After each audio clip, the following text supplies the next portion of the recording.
Oke ya, mulai. Bismillahirrahmanirrahim. Assalamualaikum warahmatullahi wabarakatuh. Sebelumnya saya mohon maaf karena Waalaikumsalam.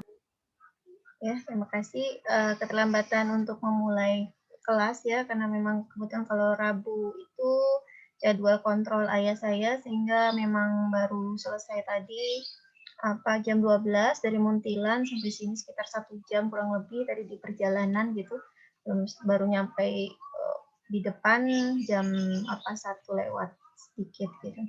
Oke, seperti tadi yang sudah saya sampaikan di grup bahwa yang kali ini kita akan pelajari itu lanjutan dari yang hari Jumat kemarin ya. Kita sudah mengawali dengan yang dinamakan tabel dan juga pohon keputusan, yaitu merupakan salah satu dari CPMK yang di dalamnya itu adalah konsep pengambilan keputusan juga, tapi bisa menggunakan sistem cerdas kalau di sini, yaitu salah satunya metodenya bisa menggunakan tabel maupun pohon keputusan.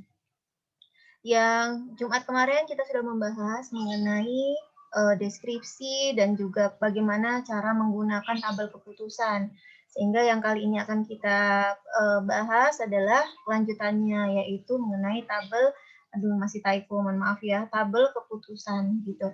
Jadi di sini tabel keputusan konsepnya akan berbeda, ya sangat berbeda dengan pohon keputusan akan berbeda dengan tabel keputusan, di mana kalau tabel itu kan sifatnya dia konstan ya, harus terisi walaupun ada beberapa bisa juga bagiannya tidak harus terisi semua seperti ini ya. Kemarin kita katakan bahwa tidak wajib terisi semua, tapi memang dia beberapa kriteria itu wajib ada isinya ya. Kriterianya minimal berapa itu wajib terisi dengan kategorinya. Dan konstan ya pembacaannya dari baris awal gitu ya ke bawah gitu, bisa juga dari baris bawah gitu, tidak masalah seperti itu. Nah, nanti kita akan lihat di sini ada beberapa yang membedakan konsep antara tabel dengan pohon. Pertama, kita akan pahami dulu yang dimaksud deskripsi atau definisi dari pohon keputusan. Jadi, seperti yang di awal-awal pertemuan tentang kita sudah mengulas tentang apa itu sistem cerdas ya. Di dalamnya ada yang dinamakan pohon keputusan. Dia memang memiliki beberapa komponen penting ya. Salah satunya adalah yang disebut dengan conditional note. Nah, di sini yang dinamakan conditional note itu menunjukkan adalah kriterianya atau atributnya ya, atau bisa kebenaran dari suatu ekspresi. Nah, ada lagi yang dikatakan age, itu yang menghubungkan antara note tadi yang menunjukkan ada kriteria atau atribut tadi dengan leaf atau cabangnya. Cabang itu artinya yang akan menunjukkan nanti tujuannya ke arah mana, atau alternatifnya atau kategorinya ke arah mana. Seperti itu. Jadi memang ada penghubung yang nanti kita sebut dia edge tadi, yaitu dia akan menghubungkan antara node yang ada di kriteria tertentu ya menuju ke tujuan atau alternatif tertentu itu. Jadi bisa kita ulangi lagi yang dinamakan conditional node itu berarti dia memberikan beberapa kemungkinan nilai yang digambarkan dengan edge tadi dan dapat nilai tersebut bisa berupa nilai boolean, bisa benar atau salah ya. Jadi cabangnya tadi itu bisa cabangnya nanti bernilai benar atau salah, bisa juga alternatif kemungkinannya. Misalkan kita sebut kalau misalnya dia punya tekanan darah, kelompoknya adalah bisa rendah, bisa normal, bisa tinggi, seperti itu. Jadi tidak selalu sifatnya boolean, true atau false, gitu. Bisa juga kelompok dari atributnya, yaitu bisa tinggi, rendah, normal ataupun tinggi, itu contohnya ya. Nah, terus di sini ada satu hal atau catatan penting ya yang kita bisa garis bawahi bahwa misalkan suatu masalah itu kalau membutuhkan yang namanya urutan kriteria ya untuk bisa mendapatkan solusi, maka yang tadi kan kita punya pohon, punya juga tabel gitu ya. Kita harus memilih yang mana nih antara kedua ini saja pilihannya misalnya. Nah, kalau kembali lagi kita yang tabel tadi sifatnya kan dia konstan seperti ini ya. Nah, seperti ini dia rule pertama, rule kelima, rule keenam. Seperti itu apa adanya dia tanpa kita tahu kalau misalnya kita ingin mendapatkan urutan ya, urutan kriteria yang mana yang cocok untuk mendapatkan solusi tersebut, itu tidak bisa kita track gitu, tidak bisa kita lacak. Sehingga kelemahannya, salah satu kelemahan tadi kalau kita menggunakan tabel adalah dia memang belum bisa men-track gitu ya, solusi mana atau kriteria mana yang bisa mendapatkan solusi A atau solusi B tertentu gitu ya. Sehingga itu kelemahannya. Nah, itu bisa difasilitasi dengan salah satunya adalah pohon keputusan gitu. Kalau pohon keputusan insya Allah bisa membantu menyelesaikan masalah yang kita ingin cari urutannya gitu ya, ingin cari urutan dari penyelesaian masalah tersebut. Oh, kriterianya apa saja? Nah, itu kita bisa tentukan atau bisa kita track dengan menggunakan pohon, salah satunya ya, walaupun ada metode lain juga. Oke, kita lanjut lagi di sini. Nah, seperti apa tadi poin-poin penting yang ada di dalam sebuah pohon keputusan? Tadi sudah disebutkan ada yang namanya root atau akar yang paling utama. Kalau dalam sebuah pohon kan letaknya di paling bawah ya. Tapi kalau pohon keputusan ini kita akan balik posisinya. Root tadi letaknya di paling atas. Ya, atau conditional note yang menunjukkan itu bisa sebuah kriteria gitu ya, bisa sebuah alternatif, itu letaknya di paling atas dulu. Nah, di sini letaknya. Nah, terus tadi yang menghubungkan memberikan ekspresi ya, menunjukkan kriteria, jadi bisa true atau false, bisa juga sebuah ketentuan, misal katakan tekanan darahnya rendah, tinggi atau normal. Nah, itu yang kita sebut tadi edge ya. Jadi dia yang menghubungkan antara conditional note dengan solusinya atau root-nya yang di bawahnya, yaitu cabang-cabang yang ada di bawahnya root tersebut gitu ya. Jadi kalau root di sini C1 ya, yang dikatakan leaf itu adalah leaf dari C1 ada C2, bisa juga A1 gitu. Tapi di saat C2 di sini posisinya sudah berubah, dia punya cabang lagi, maka di sini jadi conditional note. Nah, rootnya mana? Rootnya bisa ada C4, ada juga A2 gitu, dan seterusnya. Jadi yang dikatakan edge tadi ya, panah menuju ke conditional note berikutnya. Itu yang dinamakan edge ya. Jadi dia akan menghubungkan antara root ya atau conditional note yang di awal dengan conditional note yang dituju gitu. Tadi cabangnya sifatnya edge ini seperti apa? Bisa tadi boolean ya, atau bisa benar di C2 gitu ya, salah di A1, atau bisa juga dia berupa sifat dari kriterianya, tinggi atau rendah misalnya. Itu bisa. Nah, nanti contoh realnya ada di slide berikutnya. Seperti ini kira-kira ya. Ada satu kasus misalnya kita ingin men-track atau ingin mencari suatu kemungkinan seseorang terkena stroke ya, stroke. Stroke itu yang utama adalah seseorang punya tekanan darah. Tekanan darahnya bisa normal, bisa tinggi ya. Bisa dilacak pertama kali, seseorang punya tekanan darahnya tinggi atau normal. Oh, ternyata tekanan darahnya tinggi. Maka kemungkinan seseorang tersebut kena stroke itu tingkatnya levelnya tinggi. Maka di sini dia punya tadi yang dikatakan edge tadi ya, edge tadi itu bisa tinggi dan normal, gitu ya. Nah, tinggi kesimpulannya dia bisa kena stroke-nya potensinya tinggi, gitu. Jika tidak, nah maka kita cek TIA-nya adalah transient ischemic attack. Jadi ada kena serangan stroke ringan gitu ya. Apakah seseorang itu pernah kena serangan stroke ringan misalnya? Iya. Oh iya, berarti dia ada kemungkinan kena stroke itu tinggi. Tapi jika tidak, kita akan cek lagi faktor lainnya ya. Apakah seseorang tersebut punya kebiasaan merokok gitu ya? Merokoknya mungkin bukan cuma sekali-sekali ya, tapi rutin gitu.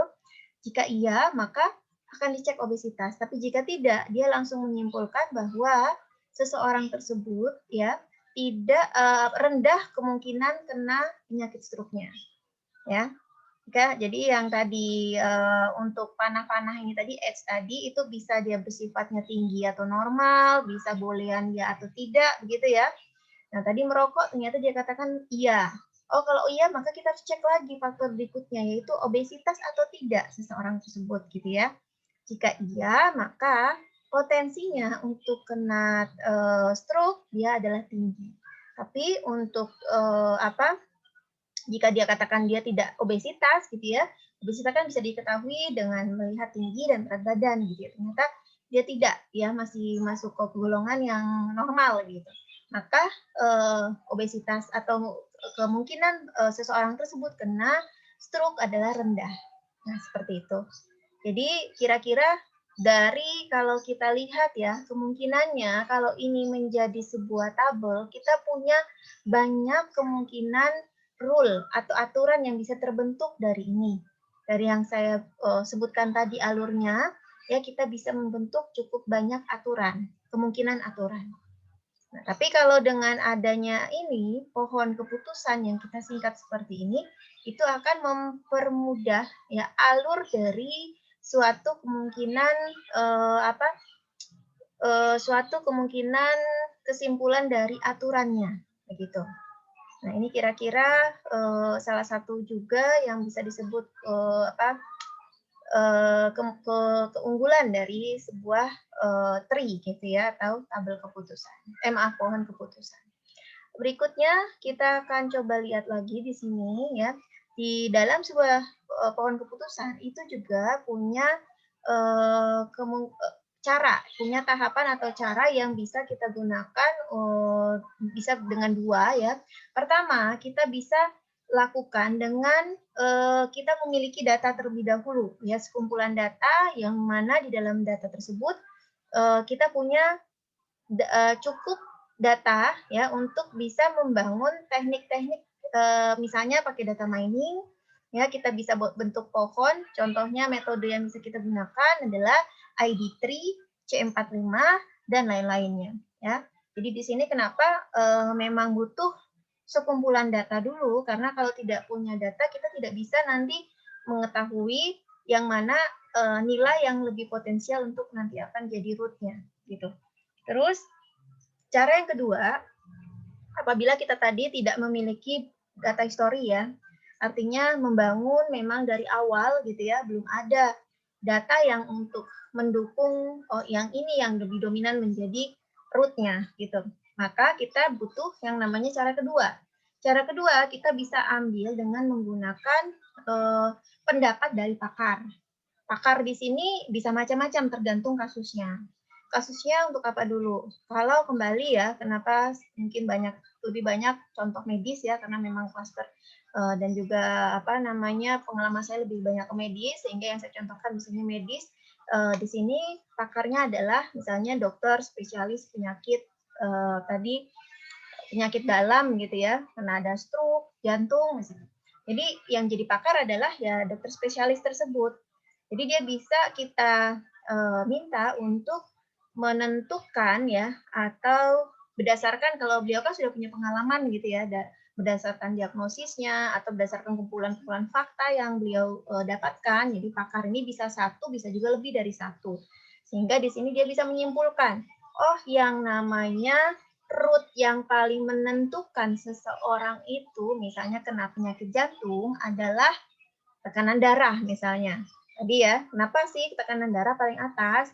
Karena ini menurut pakar, ini yang paling dominan nih. Dengan adanya tekanan darah tinggi gitu ya, akan ada kemungkinan dia kena obesitas, akan ada kemungkinan-kemungkinan lain yang akan muncul gitu. Jadi di sini bisa menggunakan tahapan kedua. Nah, walaupun dengan ada dua cara, di sini ada plus minusnya masing-masing. Kita akan cek satu persatu ya. Pertama, kita lihat ya kelebihan dari cara pertama tadi yang menggunakan beberapa metode, yaitu ada ID3 dan juga ada C45 misalnya ya. Jadi di cara pertama di sini memang kita bisa gunakan itu karena kita punya data tadi ya syarat utamanya. Nah, yang dihasilkan dari pohon itu akan lebih objektif. Kenapa? Karena sumbernya itu dari data yang kita dapatkan secara kuantitatif. ya kan? Terus berikutnya lagi metode-metode yang ada di data mining itu memiliki fitur untuk melakukan seleksi dari fiturnya. Jadi bisa kita katakan tadi ya, kalau menggunakan itu ya insya Allah dengan metode tersebut bisa valid gitu ya.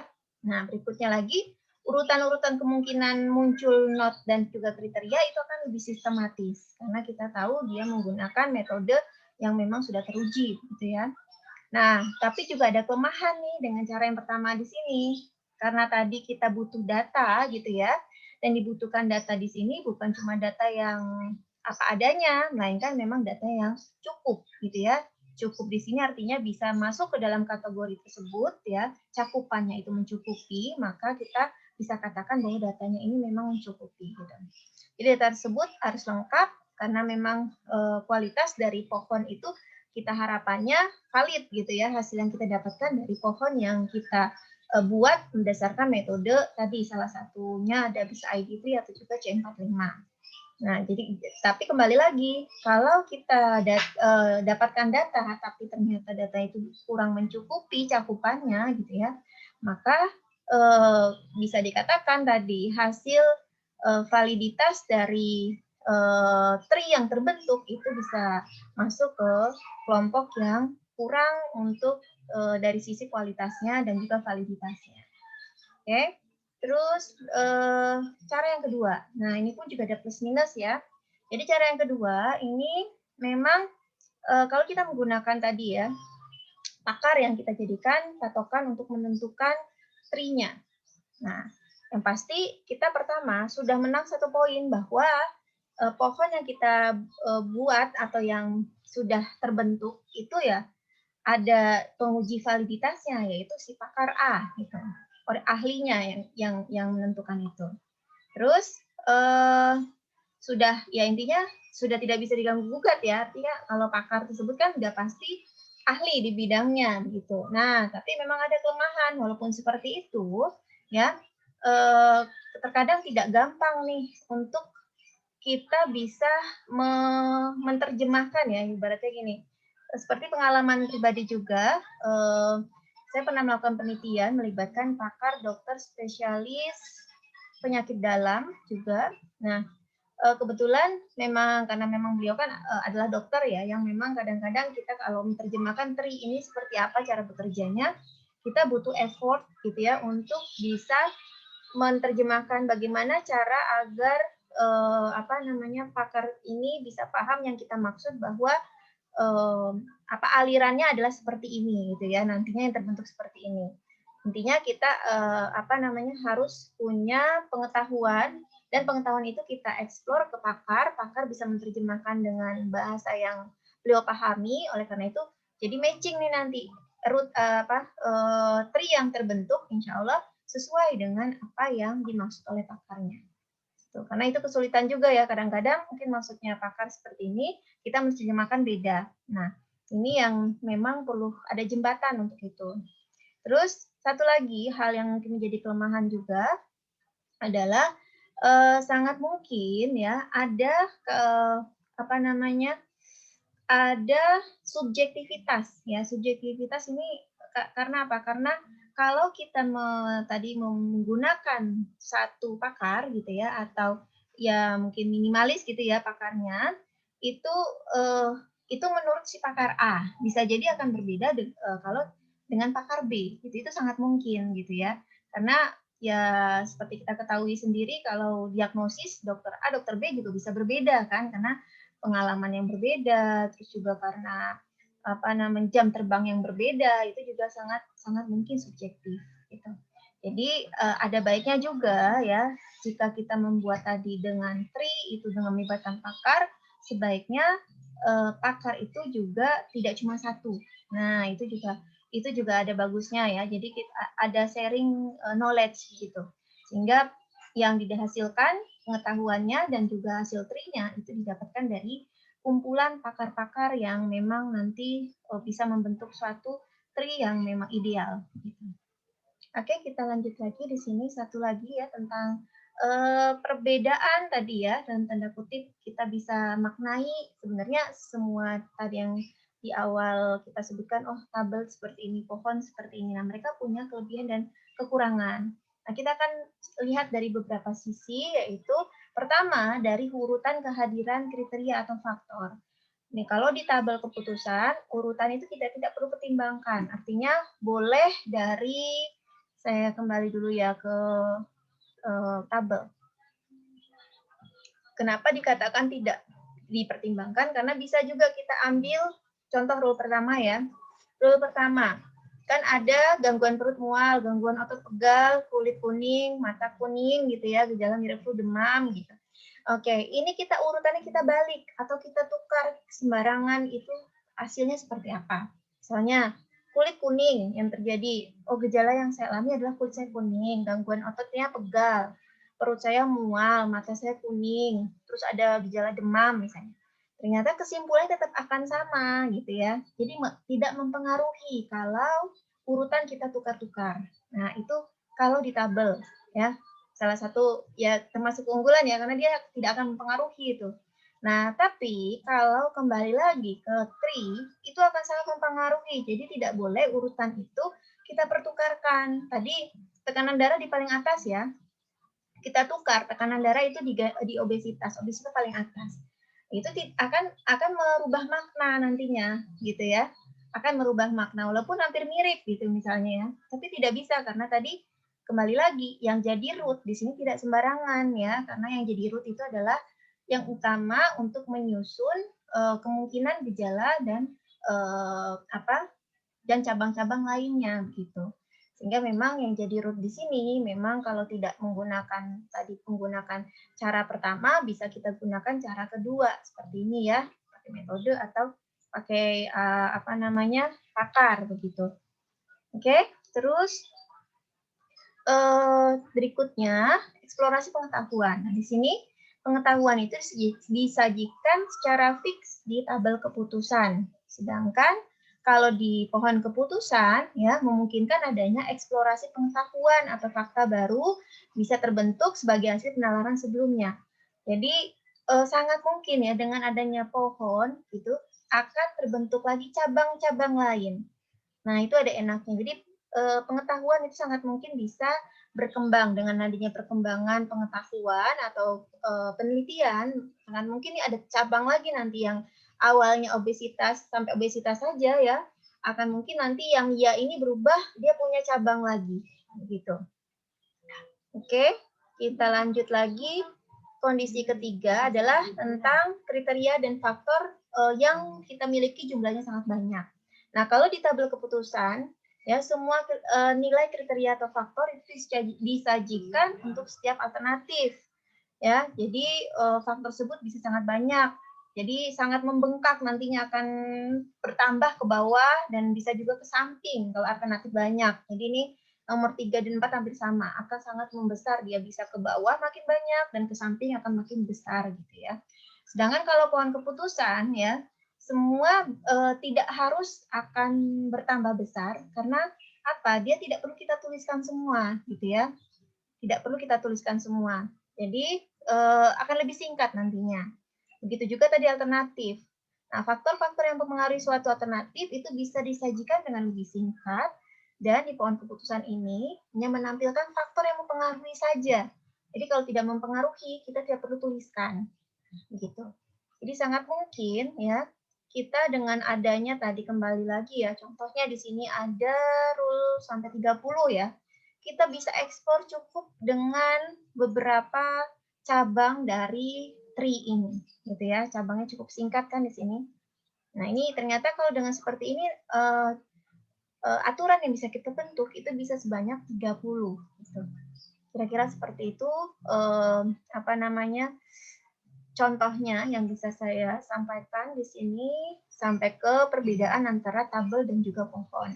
Jadi ada kelebihan dan ada kekurangan walaupun memang lebih banyak memang plusnya itu di pohon, hanya tabel keputusan kembali lagi ya. Dia punya posisi sendiri yang memang bisa kita kategorikan dia kalau suatu masalah itu tidak terlalu kompleks, kembali lagi ya, sebaiknya bisa dengan pohon atau bisa dengan tabel, tidak perlu kita pakai pohon. Nah, itu juga ada suatu kemungkinan seperti itu. Oke, Sampai di sini ada pertanyaan? Ini dari saya cukup. Yang ingin saya jelaskan adalah sambungan dari yang hari Jumat kemarin gitu ya. Nah, sambil menunggu jika ada pertanyaan, saya ingin memberikan satu penugasan, yaitu mengenai kalian diminta untuk memberi perbedaan antara tabel keputusan dan pohon keputusan selain yang tadi saya sampaikan. Gitu. Jadi ini nanti akan saya tuliskan juga di Classroom ya. Itu yang di chat gitu ya. Nah, ini bisa didiskusikan secara kompak walaupun nanti penugasannya dikerjakan secara individu. Silakan jika ada yang ingin ditanyakan sebelum saya akhiri. Mohon maaf karena berbarengan juga waktunya dengan saya harus mengisi di FTSP begitu. Jadi jika ada yang ingin disampaikan sebelum kita closing gitu ya, masih saya perkenankan. Nah setelah ini saya langsung masuk ke meeting di FTSP. Silakan.